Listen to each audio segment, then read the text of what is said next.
Firman pada sore hari ini masih ada sambungan dengan firman yang minggu lalu tentang 3 proses kepemimpinan Musa.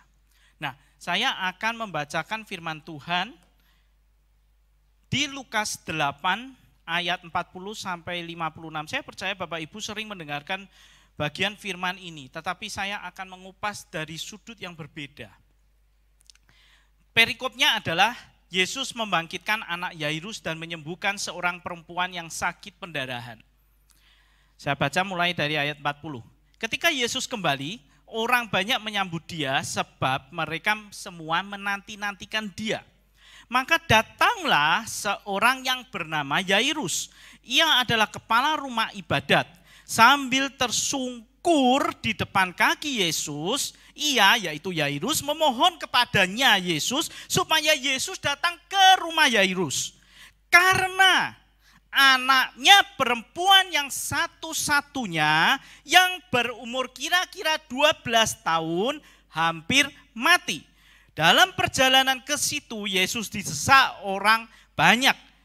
Adalah seorang perempuan yang sudah 12 tahun menderita pendarahan dan yang tidak berhasil disembuhkan oleh siapapun. Ayat 44.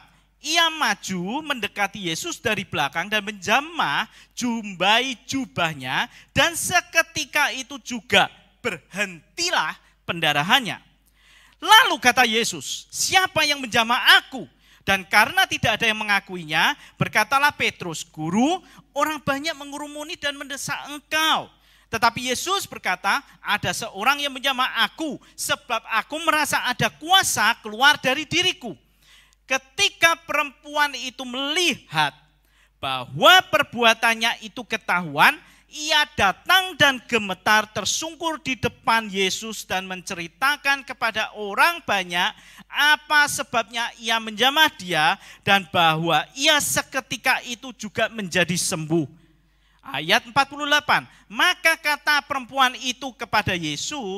Yesus kepada perempuan itu, hai anakku, imanmu telah menyelamatkan engkau, pergilah dengan selamat. Ketika Yesus masih berbicara, datanglah seorang dari keluarga kepala rumah ibadat itu, Yairus, ya, dan berkata, anakmu sudah mati. Jangan lagi engkau menyusah-nyusahkan guru. Tetapi Yesus mendengarnya dan berkata kepada Yairus, jangan takut, percaya saja dan anakmu akan selamat. Setiba di rumah Yairus, Yesus tidak memperbolehkan seorang pun ikut masuk dengan dia kecuali Petrus, Yohanes, dan Yakobus, dan ayah anak itu serta ibunya. Semua orang menangis dan meratapi anak itu. Akan tetapi Yesus berkata, jangan menangis, ia tidak mati, tetapi tidur. Ayat 53 mengatakan, mereka menertawakan dia, menertawakan Yesus, karena mereka tahu bahwa anak itu telah mati. Ayat 54, lalu Yesus memegang tangan anak itu dan berseru katanya, hai anak, bangunlah. Maka kembalilah roh anak itu dan seketika itu juga ia bangkit berdiri. Lalu Yesus menyuruh mereka memberi anak itu makan dan takjublah orang tua anak itu. Tetapi Yesus melarang mereka memberitahukan kepada siapapun juga apa yang terjadi itu. Bapak Ibu, perikop ini sangat menarik bagi saya. Kenapa? Karena ada satu frasa yang terulang 2 kali sama persis, yaitu 12 tahun. Jadi anak Yairus berumur kira-kira 12 tahun dan wanita yang mengalami pendarahan itu 12 tahun. Ini sesuatu yang misteri, sama persis, maka ada sesuatu di sini. Nah, Bapak Ibu, kalau kita pelajari dari perikop aja sendiri ketahuan bahwa di dalam perikop ini ada kejadian Yesus membangkitkan anak Yairus dan menyembuhkan seorang perempuan yang sakit pendarahan. Nah, model daripada perikop ini itu seperti hamburger, roti, daging, roti. Yairus datang kepada Yesus, lalu di tengah jalan diinterupsi adanya kejadian wanita pendarahan, lalu bawanya roti lagi, Yesus kembali menyembuhkan anak Yairus. Jadi diawali dengan Yairus, di tengah ada interupsi wanita pendarahan, dan terakhir ditutup dengan Yairus lagi. Nah, kita akan pelajari orang pertama yang muncul, yaitu Yairus. Siapa Yairus? Yairus adalah seorang kepala rumah ibadat.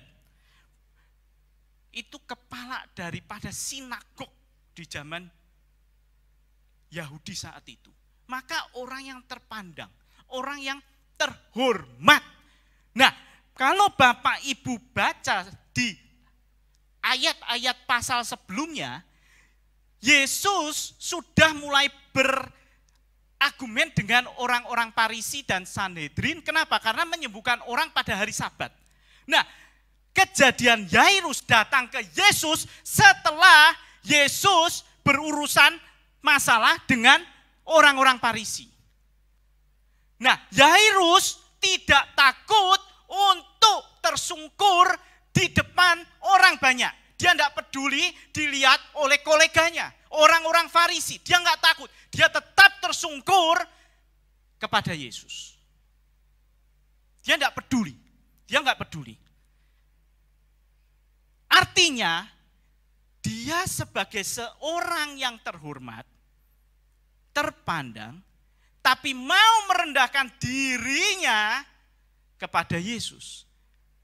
Tanpa dia memandang apa pandangan orang lain, terutama orang Farisi dan Sanhedrin kepadanya. Di sini dia menunjukkan imannya, bahwa dia percaya bahwa Yesus akan menyembuhkan anaknya, bisa menyembuhkan anaknya. Nah, tipe Yairus adalah orang yang berhubungan dekat dengan Tuhan, dan boleh dikata orang yang sudah melewati dan masuk dalam proses yang tahap ketiga di dalam kepemimpinan Musa. Dia sudah merasakan remuknya dan dia sudah kembali ke Tuhan. Dan dia tahu ketika menghadapi masalah seperti ini, dia harus cepat kembali ke Tuhan. Tidak ada pilihan lain. Dia harus langsung segera kembali ke Tuhan untuk mendapatkan pertolongan. Dan responnya tepat.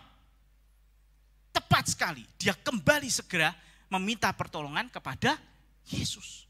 Ini tipe kelompok orang yang pertama, yang sudah melewati proses Tuhan. Dia tahu bahwa saya butuh Tuhan. Segera dia akan kembali cari Tuhan dan meminta pertolongan dengan merendahkan diri dan memiliki iman. Sekarang kita lihat yang kedua, yaitu anak gadis Yairus. Dia berumur kira-kira 12 tahun. Dia anak tunggal. Dia anak tunggal umur 12 tahun, ayahnya orang terpandang, terhormat. Berarti di dalam hidup anak gadis Yairus ini adalah kehidupan yang nyaman, kemana-mana dia dihormati juga karena ayahnya, dalam segala hal dia mendapatkan hal yang baik, pendidikan yang baik karena ayahnya seorang kepala rumah ibadat. Maka di dalam hidup anak Yairus ini, dia tidak masalah, hidup lurus apa adanya. Gak neko-neko. Tapi tiba-tiba sakit dan mati.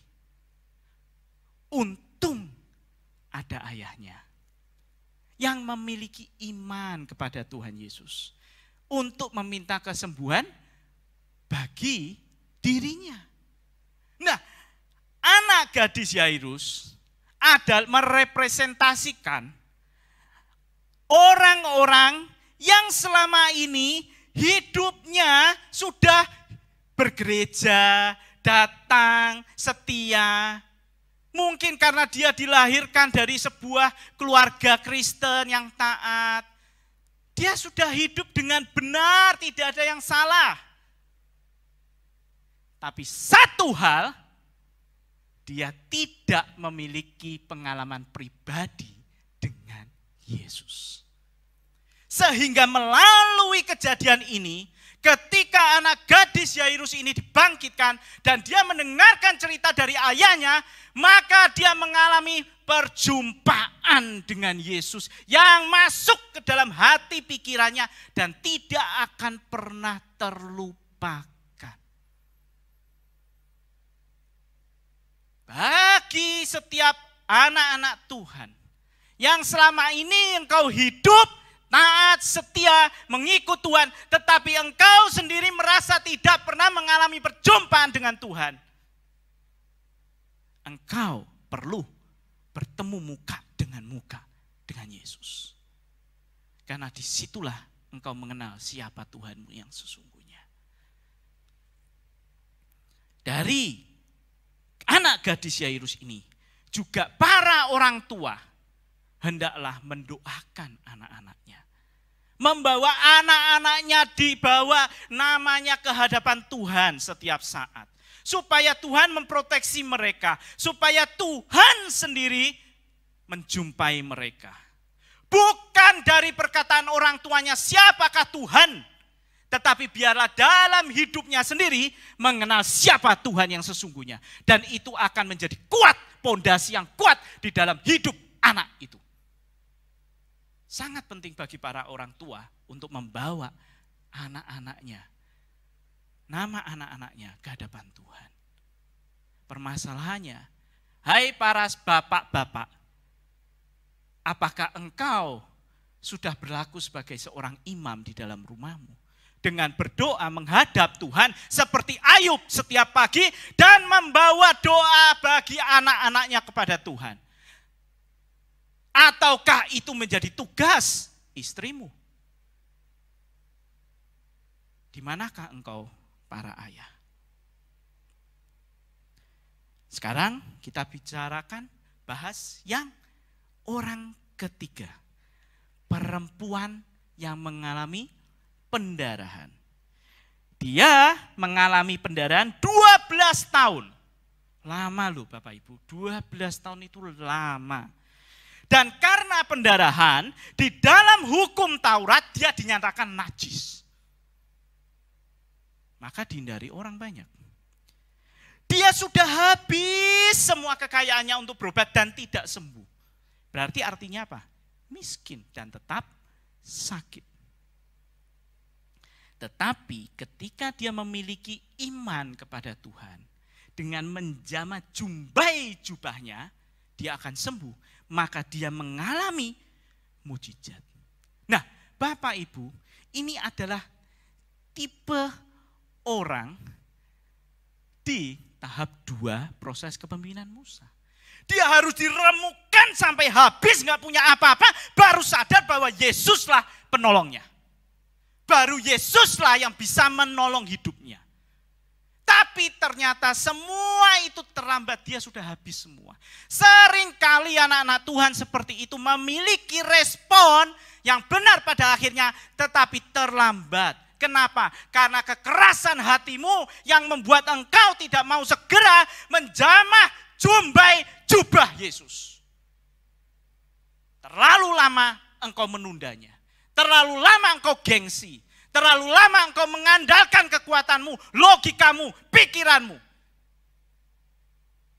Ini yang terjadi. Banyak anak Tuhan tidak mengalami terobosan. Tidak selesai-selesai prosesnya di tahap 2 Musa.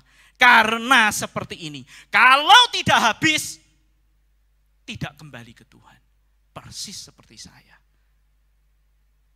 Maka ketika saya posisi habis-habisan, saya mendengar suatu saat saya mendengar bahwa ada seorang bisnismen yang mengalami habis-habisan dan dia selama setahun penuh setiap jam 3 pagi menghadap Tuhan dan membaca 5 pasal setiap hari selama setahun. Saya mendengar itu dan dia dipulihkan dalam waktu setahun. Saya mengatakan, Tuhan, jika hanya itu harga yang harus dibayar, saya lakukan Tuhan. Daripada sudah tidak punya apa-apa, mau bayar utang nggak punya. Tiap hari ditanya debt collector, mau apa lagi? Bunuh juga nggak berani, ngerampok nggak berani, nyuri juga nggak berani. Mau apa? Modal nggak ada. Dan saya dengar kesaksian itu, saya bilang, yang ini bisa saya lakukan. Maka selama setahun lebih saya bangun jam 3. Baca 5 pasal. Cari Tuhan. Merendahkan diri saya. Saya ingin pegang jubah Yesus. Karena saya percaya, jika orang itu bisa dipulihkan dalam waktu 1 tahun, Tuhan aku pun bisa.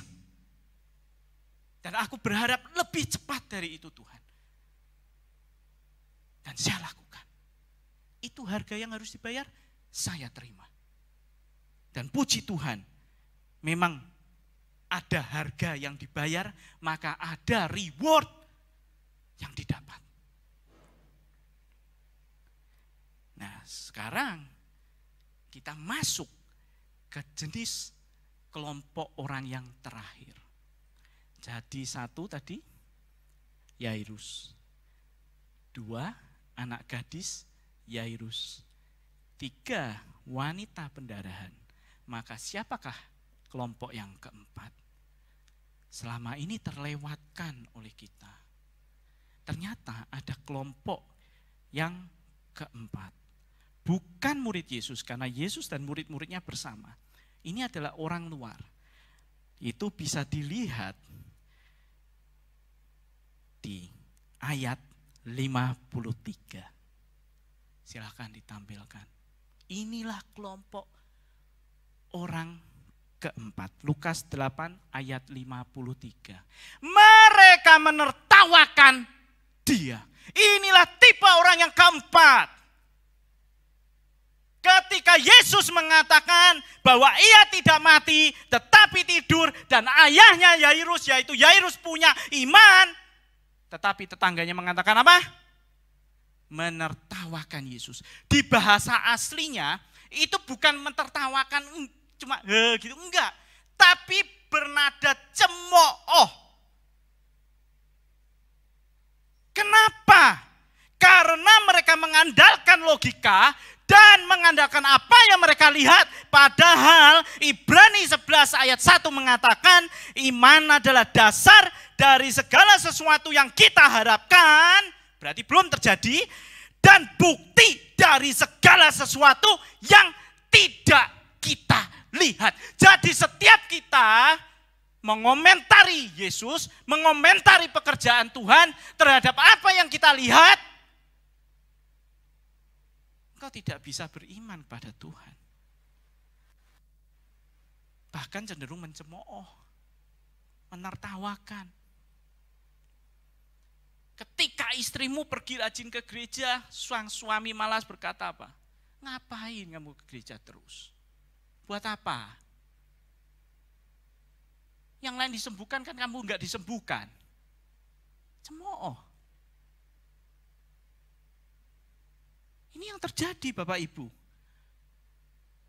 Berapa banyak? Ini tipe apa? Tipe kelompok tahap 1 dari kepemimpinan Musa. Orang yang belum mengalami proses Tuhan. Mereka menganggap hidupnya baik, enggak ada masalah. Enggak butuh Tuhan. Buat apa Tuhan? Ya kamu yang pergi ke gereja. Nanti doakan ya untuk aku, kata suami kepada istri. Makanya gereja banyak dipenuhi oleh istri-istri. Lihat doa kebaktian pagi. Banyak jumlah pria atau wanita? Cek aja. Survei akan membuktikan. Di mana para pria, para suami? Mencemoohkah? Dan lihat apa yang terjadi ketika para pencemooh ini melakukan sindiran kepada Yesus, maka mereka diusir. Mereka diusir loh. Mereka tidak mengalami mujizat, bahkan melihat pun tidak. Ini tipe yang keempat. Nah, sekarang Bapak Ibu, kita lihat sebagai kesimpulan bahwa ternyata siapakah yang membutuhkan Yesus? Nah, inilah judul khotbah saya. Baru saya ucapkan. Siapakah yang membutuhkan Tuhan Yesus. Apakah hanya orang yang bernama Yairus? Apakah hanya anak gadis Yairus? Ataukah hanya wanita pendarahan? Yang pasti kelompok keempat tidak membutuhkan Yesus. Karena mereka mencemooh. Ternyata Bapak Ibu, baik Yairus orang yang terpandang butuh Yesus. Anak gadis Yairus yang hidupnya selama ini benar, tapi belum mengalami perjumpaan dengan Yesus, butuh Yesus. Dan orang yang ketiga, wanita pendarahan, yang habis-habisan mengalami proses sampai akhirnya menyerah, dan mencari Tuhan Yesus, yang membutuhkan Yesus. Artinya semua orang membutuhkan Yesus. Tidak ada seorang pun yang tidak membutuhkan Yesus. Dan mereka yang tidak membutuhkan Yesus, mereka pasti mencemooh. Segala dicemooh, segala dikomentari. Padahal suruh dia melakukannya sendiri, gak bisa apa-apa. Tapi kalau suruh mencemooh, paling pinter. Mengkomentari paling pinter. Lihat, diusir sama Yesus. Melihat mujizat pun tidak, apalagi mengalami mujizat. Kesimpulan yang kedua, untuk datang kepada Yesus dan terjadinya mujizat, dibutuhkan iman dan kerendahan hati. Butuh iman dan kerendahan hati. Iman saja tidak bisa. Iman tanpa tindakan adalah mati. Harus disertai dengan tindakan kerendahan hati. Lalu, lebih baik seperti Yairus, memiliki respon yang tepat. Walaupun mengalami masalah, tapi timingnya tepat. Sebelum habis-habisan seperti wanita yang pendarahan. Mau pilih mana tuh Bapak Ibu? Milih sampai habis-habisan dulu, terkapar gak bisa apa-apa, baru cari Tuhan. Atau engkau sadar segera akan ada kesalahanmu, dan kau segera berbalik ke Tuhan. Dan buang semua nilai-nilai Mesir yang pernah ada dalam dirimu. Pilih mana? Tapi kenapa banyak anak Kristen yang selalu mengalami sampai habis, baru sadar. Baru balik ke Tuhan.